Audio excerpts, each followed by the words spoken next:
I would be really happy to move forward and invite our next speaker.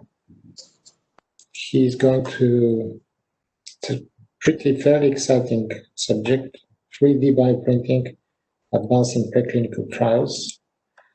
And we have with us Professor Colin McGuckin, who is Chief Scientific Officer of CTI Biotech, Cell Therapy Research Institute. Welcome and thank you for joining.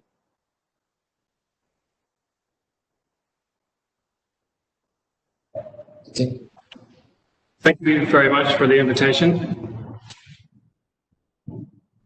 So I'm just going to try to share my video.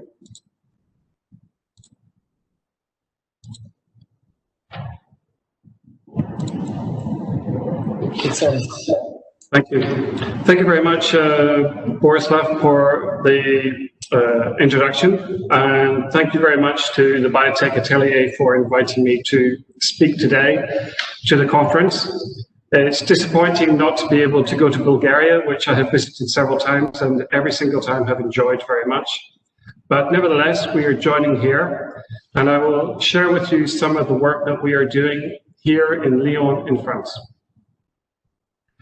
So CTI Biotech has a very strong international dimension because about 25% of our work is in France, 35% in Europe, and about 40% is currently in Asia. And a lot of that actually is in Japan. We work with big companies, small companies, medium-sized companies, but we also work with many, many hospitals and universities across the world, including indeed with Plovdiv University and Sofia University.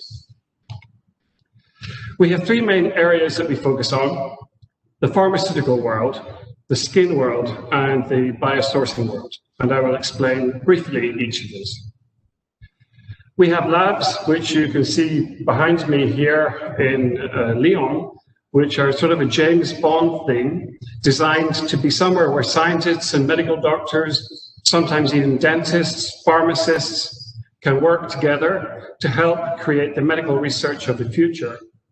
They are state-of-the-art labs designed to quickly advance something from a human tissue through to hospitals and indeed for the use in companies. CTI Biotech is a different type of company. We have built upon many years of research in the hospital and university system, where we specialized in cancer biology, stem cells, human cell biology, and clinical trials. We developed that into our organization here in France to specialize in cell culture, human cell biobanking, tissue engineering, and cell-based assays, with a view to try to bridge the gap between human research and that which we find in hospitals, and try to make everything we do also useful to companies. The idea here is never to use animals in our testing, to try to create a human tissue which is usable and can be used to actually test drugs, molecules, ingredients, even cosmetics. We develop different models: cancer, liver, pancreas, bone, but also skin. We have a lot of skin products that we make in our lab, and we use those to test things like cosmetics and drugs for skin. And indeed, we use the revenue and profit of this to pay for the cancer research program, which is very close to our heart here at CTI Biotech.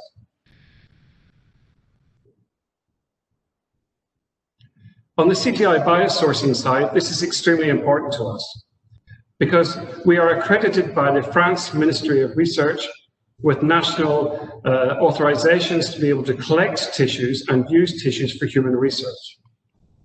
We have a capacity for about 50,000 samples, which are designed to be used, not just simply sit in a biobank, but actually to be quickly used.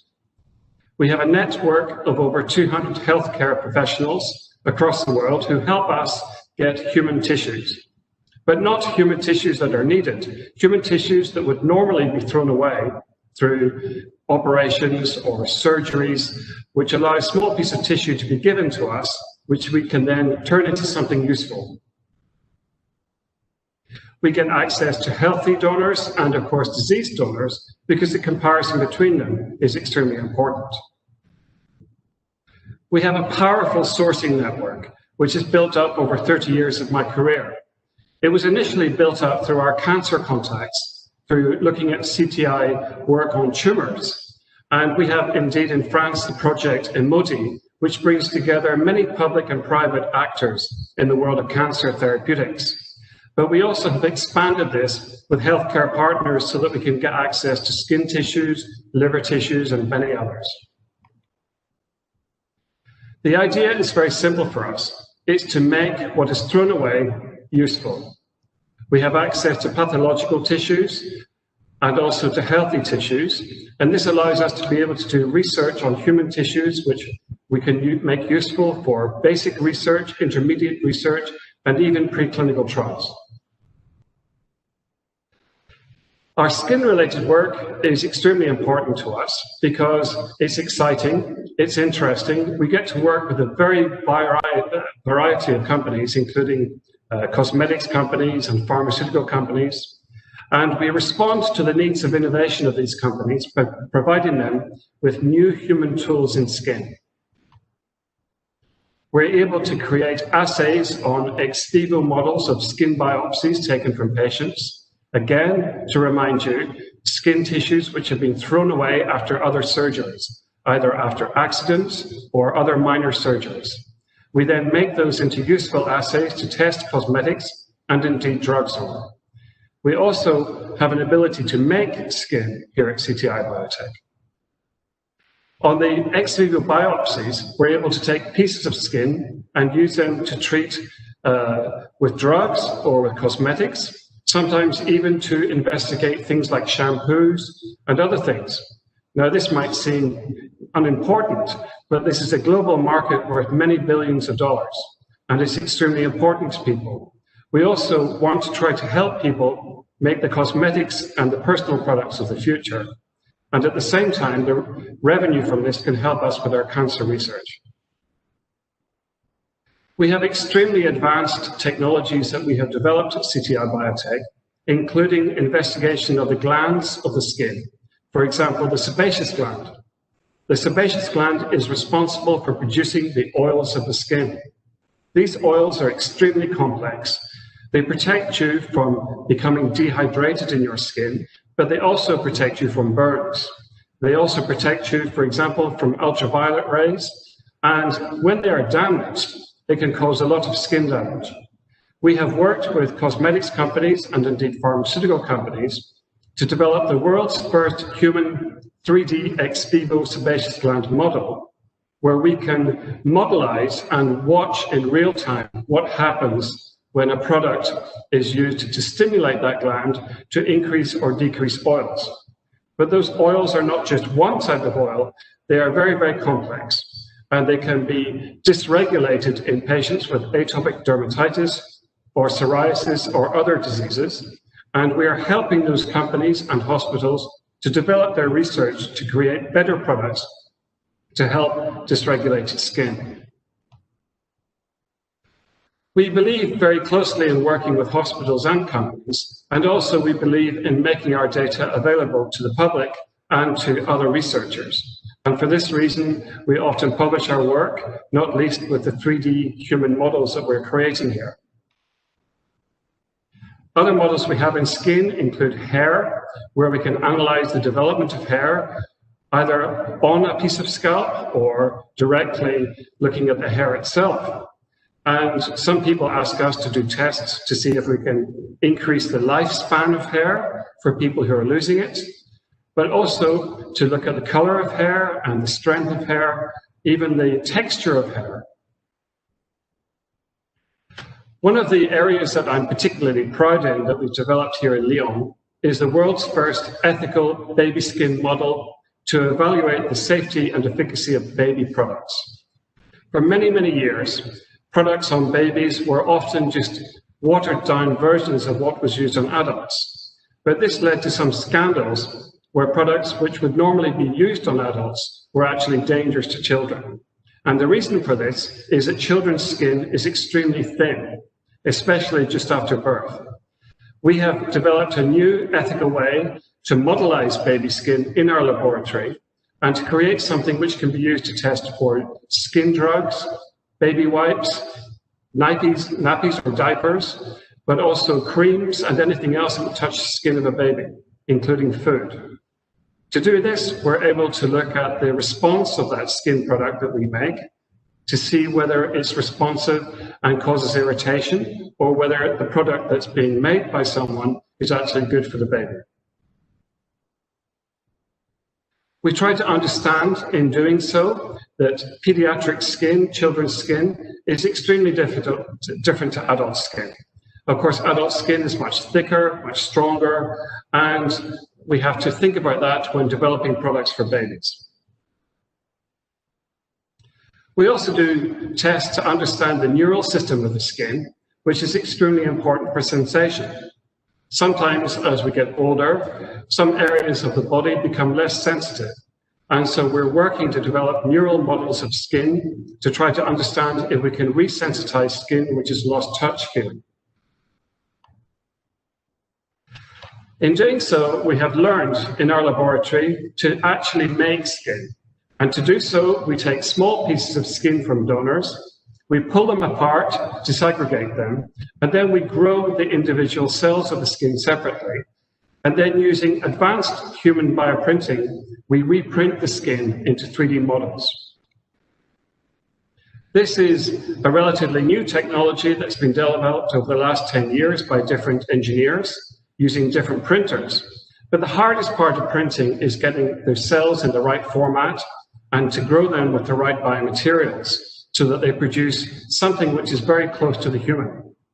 Every year at CTI, we try to create a product which is closer and closer in development so that it's as close as possible to a human organ. And you can see on this slide some of the 3D skin that we have made at CTI. Our idea with our 3D bioprinted skin models is to create either something very, very simple, which could be used for safety testing and toxicology testing, but also to develop something which has melanocytes to look at the effect of the coloration of the skin, or endothelial cells to look at the blood flow of the skin, sebocytes to look at the oil of the skin. Even hair follicles can be inserted into our model. We also are able to include an immune system of the skin, which is extremely important to be able to understand sensitive skin, not least in atopic dermatitis. One product for skin may be perfectly okay for one person, but for another person, it may cause irritation. And by using our 3D skin models, which have been immunized, we can help people to develop better products for sensitive people. We're also developing a neuronal skin, which allows us to look at the neuronal system of the skin. And indeed, in response to the microbiome of the skin, we have been able to combine our models with bacterial composites to be able to understand the bacteria that lives in the skin. Finally, of course, our models become interesting to people who want to test the effect of viruses on the skin, which becomes even more important in the COVID era, when we know that some people who have been infected with COVID have skin-related issues. We also believe in trying to bring together the public system and the private system. And we're involved in a new project called Lipocosm, which is a very large project between some of the biggest French cosmetics organizations, both public and private, together also with the hospital and university system, to try to create something which is useful for dermatocosmetics.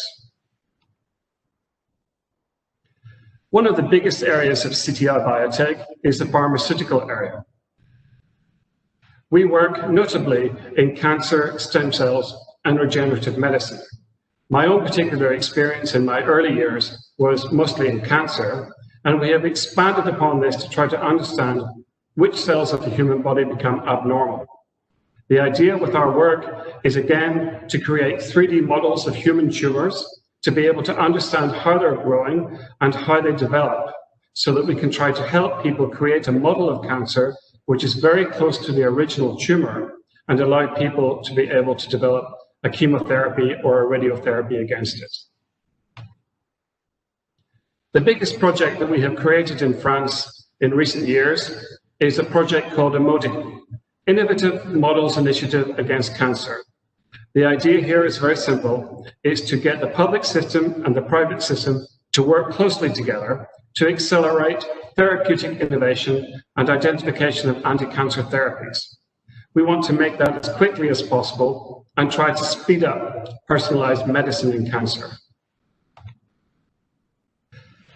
It involves 4 very large pharmaceutical companies, 6 small to medium enterprises, 13 clinical research hospitals, and it's a budget of about 43 million euros.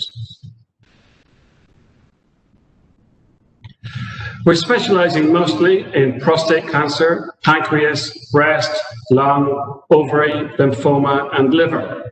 Or that was the idea at the beginning. 7 years ago, when we started this project, we thought we would concentrate on that. But now, in fact, we have expanded to several other cancer types. Again, the project is an idea where we take a small piece of tumor from the original patient, we pull it apart, and we try to understand how people would develop a clinical trial against that by creating a 3D model in vivo and in vitro to be able to compare what's happening and to accelerate the benefit to the patient. One particular example of that is shown on this slide, where we can take a breast tumor, we can start to break it down with enzymic dissociation, isolate the particular colonies of the tumor cells and the supporting cells. Tumors are very, very complex. They're not just the cancer cells, it's the other cells all around which get dragged into the whole history of the cancer. And we start to separate those out, we start to grow them up and try to understand which are the primary tumoral cells and which are those cells which are accessory and supporting. We have many analyses of this, and to do the analysis is extremely complex, involving genomics, metabolomics. We look at every aspect of the patient. It involves a hospital, it involves universities, it involves several companies on different levels to try to bring together expertise in France to be able to accelerate our knowledge. In addition to that, we've created the 3D Oncochip project with the idea to be able to 3D bioprint realistic tumors so that we can take one small piece of a tumor from a patient and then we can develop it into hundreds of biotumors which have the same overall structure as the original tumor to be able to screen chemotherapies and indeed advanced therapies, including CAR-T cell therapies, which could be useful in the future to treat that particular type of cancer. A cancer tumor is extremely complex. It's made up of many primary cancer cells, but extracellular matrix, nutrients, accessory cells, stromal cells. And the idea of the 3D Oncochip project is to try to recreate that in a laboratory situation. When we grow the cells from the patient, we often see the primary tumoral cells very quickly associating with associated cells which would normally be found in the patient, which help support and get stimulated by the cancer cells to support them. We understand in our biotumor model that we're trying to take something from the patient, to dissociate the cells as quickly as possible, and then to 3D bioprint into something which can provide hundreds of new tumors through which we can do proper screening. Taking these complex models, the idea is to take the cancer cells and print them at the center of the product, then surround them with cancerous fibroblasts or supporting stromal cells, and indeed some of the other biomaterials necessary to allow these cells to communicate. And the idea behind this has been brought to fruition thanks to the new advances in three-dimensional bioprinting. At CTI Biotech, we've had many different bioprinters, and the idea behind this is to quickly make these prints on a plate for the screening products. Now, the bioprinting itself is relatively simple because you're using different cartridges to print the cells onto a plate. The hardest part of bioprinting is choosing the support ink into which the cells will be grown. Because every organ is different. Every organ has a different makeup of extracellular matrix, and different proteins and stimuli, different nutrients which are involved. So we have to think about that when we're producing the 3D tumors. An example of that is our work on pancreatic cancer. Here, in 2 dimensions, we have grown cells directly from a patient who has moderately differentiated ductal carcinoma of the pancreas head. And then we print those into multiple models with or without stromal cells, supporting cells. And this allows us to test different molecules or even cell therapies and see whether they penetrate into the tumors and to see whether they can be useful for the patient. You can see in real time here, we're looking at day 1 when we first print the cells. And then by day 19, we start to see aggregation of real tumor cells forming within the print. Another example here, you can see the same thing, and an example of breast cancer in the 3rd slide. We can keep these tumors alive for a very long time, which is particularly important when you're trying to understand the resistance of cancer cells to chemotherapies. Some chemotherapies seem to work relatively well at the beginning of a treatment on a patient, but then later they seem to stop working because the development of resistance can happen. It can be a mechanical resistance where the tumor starts to isolate itself from the rest of the body and the chemotherapy can't penetrate, or it may be more genetic where the cells are actually increasing their multi-drug resistance activity. But both of these types can be modelized in our laboratory and can be tested. When we do histology on the tumors, we can see the tumors inside, and this also allows us to look at the effect of any particular therapy that we're looking at to see whether it was able to penetrate into the center of the tumor, to see whether the chemotherapy was useful or not. In our 3D pancreatic cancer models, we've had particular success in this area. And this is particularly important to us because we need to be able to modelize cancers, which normally in the human body grow very, very fast. We have to be able to create these in the laboratory also fast to be able to screen what is particular and will work on that particular patient. In our breast cancer, well, in the past, people would develop a drug and then they would naturally test it on animal models to see the results on the mouse model. And you can see on the left-hand side the results of different standard chemotherapies on this particular breast cancer that we have taken from a patient. And on the other side, you can see the results of, for example, docetaxel and the concentration effect on the tumors, which is relatively similar to the mouse model. Our hope in the future is to be able to reduce animal testing, which is extremely expensive and extremely long and time-consuming, to try to accelerate our knowledge of different drugs on the 3D tumors. So with that short summary of some of the work that we do here at CTI, I would like to thank you for your attention.